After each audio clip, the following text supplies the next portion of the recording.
बिस्मिल्लाहिर्रहमानिर्रहीम, अस्सलामुअलैकुम। Welcome in my Kanjur Rahman cooking valley. आज मैं आपसे ऐसे बिस्किट की रेसिपी शेयर करूंगी जिसके लिए हमें बाजार से सामान कुछ भी लाने की ज़रूरत नहीं है। ये घर ही के सामान से बहुत ही ज़बरदस्त से बेकरी स्टाइल बिस्किट बनके तैयार हो जाएंगे और इन बिस्किट को आप 20 से 25 दिन के लिए बना के स्टोर भी कर सकते हैं और जब कभी भी आपके घर पे मेहमान आए या टी टाइम में आप अपने घर वालों को सर्व करें, बहुत आसानी के साथ बहुत ज़बरदस्त से बिस्किट बनके रेडी हो जाते हैं हमारे। तो चलें बिस्किट को बनाना स्टार्ट करते हैं। तो सबसे पहले एक बॉल में यहाँ पर मैंने 1/3 घी लिया है और ये घी मैंने जमा हुआ लिया है। और अगर गर्मी की वजह से आपका घी जमा हुआ नहीं है तो आप उसे कुछ देर के लिए फ्रीज़र में रख के जमाएं और फिर यूज़ करें। और अब हमने ली है ये पिसी हुई चीनी, ये आधा कप पिसी हुई चीनी है और चीनी को भी हम बॉल में डाल लेंगे। और अब हमने लिया है यहाँ पर विक्स और विक्स से हम घी और चीनी को इतना फेंटेंगे कि ये फ्लफी सा हो जाए हमारा। और घी और चीनी को लगातार हम 6 से 7 मिनट इस तरह विक्स से फेंट लेंगे। और देखें आपको अभी ये टाइट नज़र आ रहा है, ये अभी फेंटते फेंटते हमारा जो इसका कलर भी लाइट हो जाएगा और ये फ्लफी सा हो जाएगा। तो विक्स से हमने इसे 6 से 7 मिनट बीट कर लिया है। और अगर आपके पास हैंड बीटर है तो आप ये काम हैंड बीटर से भी कर सकते हैं, फोक से भी कर सकते हैं। तो बस हम इसे इतना ही बीट करेंगे और विक्स को अच्छी तरह से साफ करके हम हटा लेंगे। और अब हमने ये लिया है 1 कप घर का आटा, जिसे हम रेगुलर चपातियां बनाते हैं, ये वही आटा है।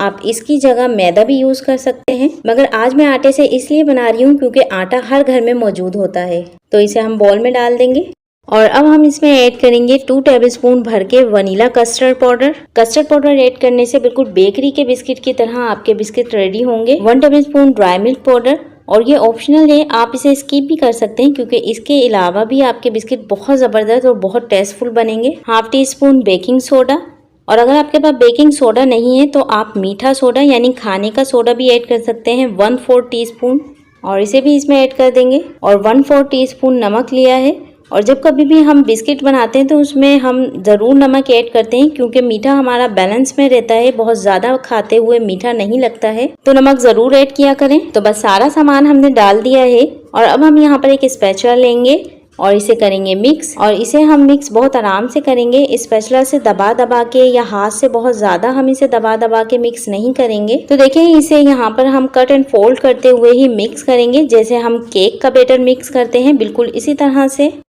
तो यहाँ देखें घी और चीनी में हमने अच्छी तरह से यहाँ पर इसे मिक्स कर लिया है। तो ये मिक्स हो गया है, बस अब हम इस स्पैचुला को साइड में रख देंगे। तो अब इस मिक्सचर को बाइंड करने के लिए हम इसमें ऐड करेंगे 2.5 टेबलस्पून मिल्क, इससे ज़्यादा मिल्क ऐड नहीं करेंगे। और अब हम इसे हाथ से, बहुत हल्के हाथ से इसे हम मिक्स करेंगे, दबा दबा के हम इसे मिक्स नहीं करेंगे। तो मिल्क को भी हमने यहाँ पर बहुत हल्के हाथ से मिक्स कर लिया है। तो इसे हम बाइंड करने के लिए 3 टेबलस्पून घी और ऐड करेंगे और तमाम मिक्सचर को बाइंड करने के लिए हम घी का ही यूज करेंगे। और अगर आपका ये बिस्किट का मिक्सचर 3 टेबलस्पून घी ऐड करने से अच्छी तरह से बाइंड ना हो तो आप इसे बाइंड करने के लिए 1 टेबलस्पून घी और ऐड कर लें। तो बस हम इसे मिक्स कर लेंगे। तो बस हम इसे हल्के हाथ से जब तक मिक्स करते रहेंगे जब तक कि ये हमारा अच्छी तरह से मिक्सचर तमाम बाइंड नहीं हो जाता, ये डो फॉर्म में नहीं आ जाता। और अगर आपकी डो फॉर्म में नहीं आए तो आप घबराएं नहीं, हल्के हाथ से उसे मिक्स करते रहें क्योंकि हमने इसमें जमा हुआ घी डाला है और आटा है, तो आटा घी ज़रा देर से एब्जॉर्ब करता है, तो इसलिए इसको थोड़ा सा टाइम लगेगा, मगर ये अच्छी तरह से डो फॉर्म में आ जाएगा।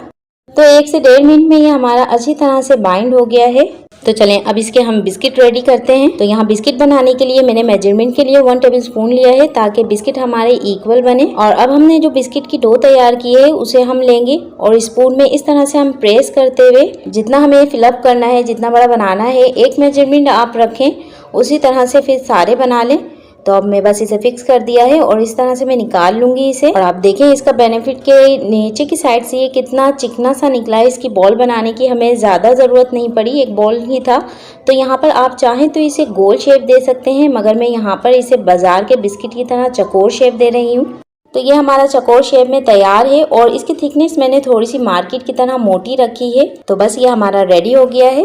तो अब हम इसे रख देंगे बेकिंग ट्रे पे, और बेकिंग ट्रे को यहाँ मैंने पहले ही घी से ग्रीस कर लिया था। और अब इस बिस्किट को बिल्कुल बेकरी स्टाइल देने के लिए यहाँ मैंने बादाम और पिस्ते के थोड़े से स्लाइस कट किए हैं और इस पे हम रख देंगे और बादाम और पिस्ते को बिल्कुल हाई टेंशन से प्रेस कर देंगे ताकि ये अच्छे से इस पे चिपक जाएं। तो बादाम पिस्ते लगाने के बाद अब हम इस पे रूम टेम्परेचर का ये मिल्क है इस पे थोड़ा सा लगा देंगे, या कॉटन से लगा लें या किसी बूस्ट से लगा लें। दूध से एक बिस्किट पे ऊपर से अच्छा कलर आएगा और दूसरा के बादाम पिस्ते हमारे अच्छी तरह से इस पे चिपक जाएंगे, ये निकलेंगे नहीं। और इसी तरह से मैं तमाम बिस्किट बना के रेडी कर लूंगी।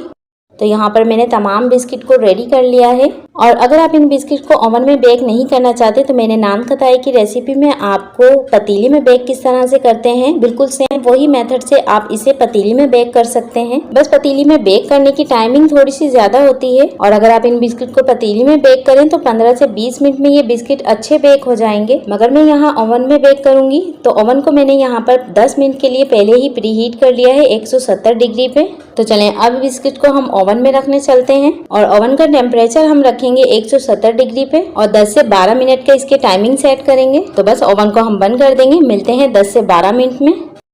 तो 12 मिनट में ये हमारे बिस्किट अच्छी तरह से बेक हो गए। आप नीचे की साइड से इन्हें देख सकते हैं किस तरह से ये गोल्डन कलर इनका नजर आ रहा है। तो यानी कि बिस्किट के नीचे की साइड हमारी अच्छी तरह से गोल्डन हो गई है, मगर बिस्किट अभी हमारा ऊपर से थोड़ा सा सॉफ्ट है। तो अब हम इसे ओवन से निकाल के बेकिंग ट्रे पे इसी तरह से रखे रहने देंगे ताकि बिस्किट हमारा ठंडा होके अच्छी तरह से क्रिस्पी और सेट हो जाए। तो देखें गरम गरम में ही मैं आपको चेक करा देती हूँ कि बिस्किट की नीचे की साइड कितनी अच्छी गोल्डन हो गई है। तो बस बिस्किट को हम बहुत अच्छी तरह से ठंडा होने देंगे, फिर उसके बाद हम डिश आउट कर लेंगे। तो मिलते हैं बिस्किट को डिश आउट करने के बाद।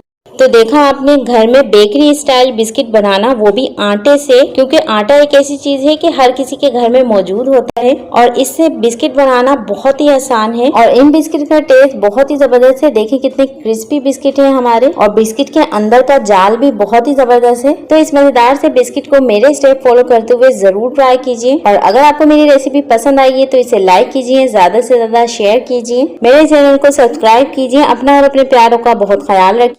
बिस्मिल्लाहिर्रहमानिर्रहीम, अस्सलामुअलैकुम। Welcome in my Kanjur Rahman cooking valley. आज मैं आपसे बहुत ही ज़बरदस्ती बेकरी स्टाइल नान खताई की रेसिपी शेयर करूंगी। और इस मज़ेदार सी नान खताई को बनाने के लिए हमें किसी ओवन की ज़रूरत नहीं है। हम इसे आराम से अपने घर में किसी पतीले में बेक कर सकते हैं। और इस नान खताई को आप मेरे स्टेप फॉलो करते हुए बनाएंगे तो आपकी नान खताई पहली बार में ही बहुत ही परफेक्ट और बहुत मज़ेदार बनेगी। तो चले नान खताई बनाना स्टार्ट करते हैं।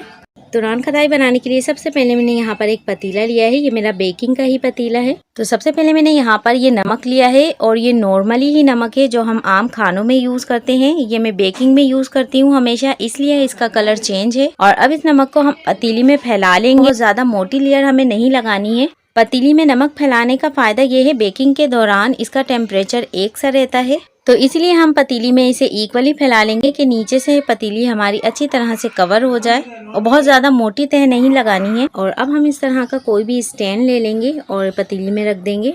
और अगर आपके पास इस तरह का कोई स्टैंड नहीं है तो आप घर की कोई भी कटोरी ले सकते हैं, इसीलिए हमें थोड़ा सा ऊंचा स्टैंड या कटोरी रखनी है।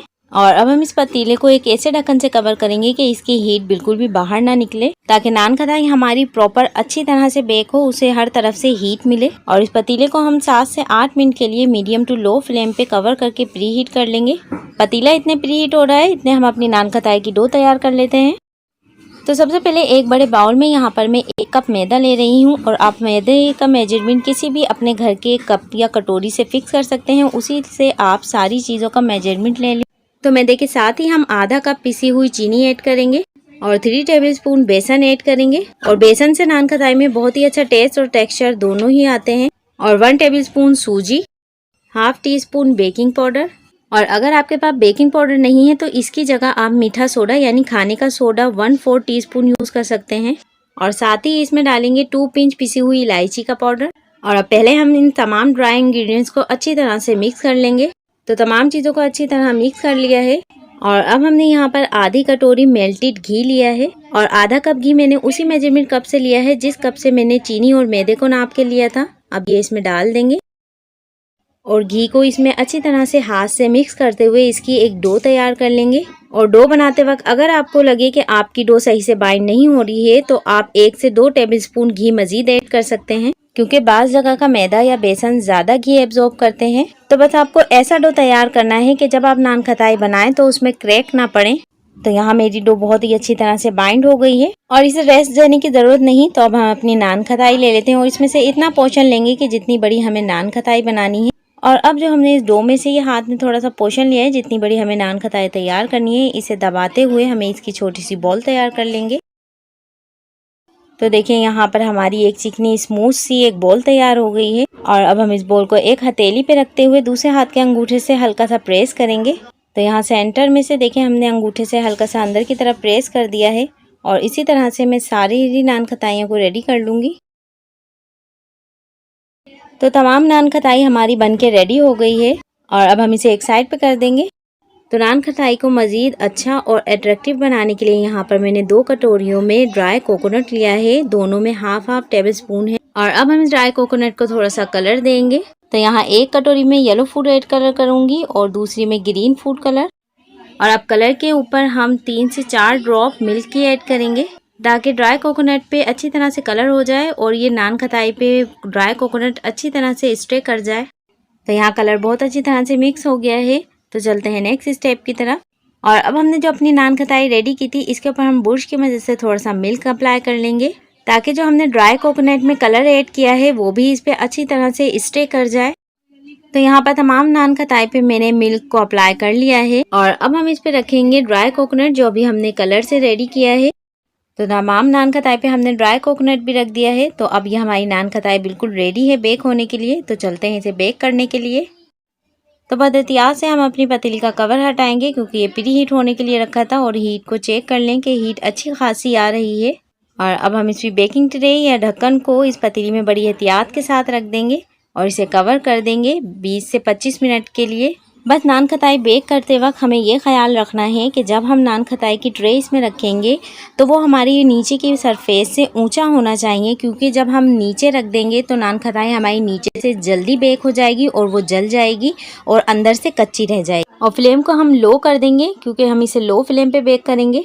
तो 25 मिनट हो गए हैं, हम इसे चेक कर लेते हैं और बीच में भी मैंने इसे चेक किया था और आप भी इसे बीच में चेक कर सकते हैं। तो नान खताई देखें बहुत ही अच्छी फूल गई है और बहुत अच्छी बेक हुई है नान खताई। और आप इसे हाथ लगा के चेक करेंगे तो आपको खुद ही पता चल जाएगा कि ये ऊपर से बेक हो गई है। और अब मैं फ्लेम को ऑफ कर दूंगी और इसे थोड़ी देर के लिए यहीं पर ठंडा होने दूंगी और उसके बाद हम निकालेंगे इसे। और अगर आपको लगे कि आपकी नान खताई की नीचे की साइड ज़्यादा गोल्डन हो गई है तो आप इसे पतीली से निकाल के ठंडा करें।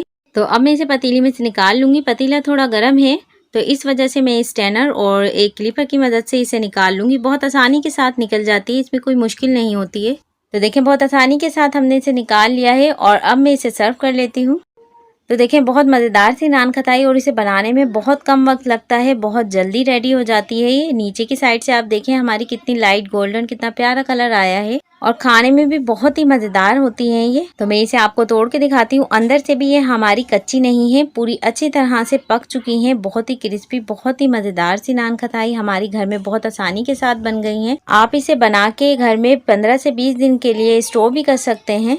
अपना और अपने प्यारों का बहुत ख्याल रखिए। मिलती हूँ नेक्स्ट रेसिपी के साथ। अल्लाह हाफिज़।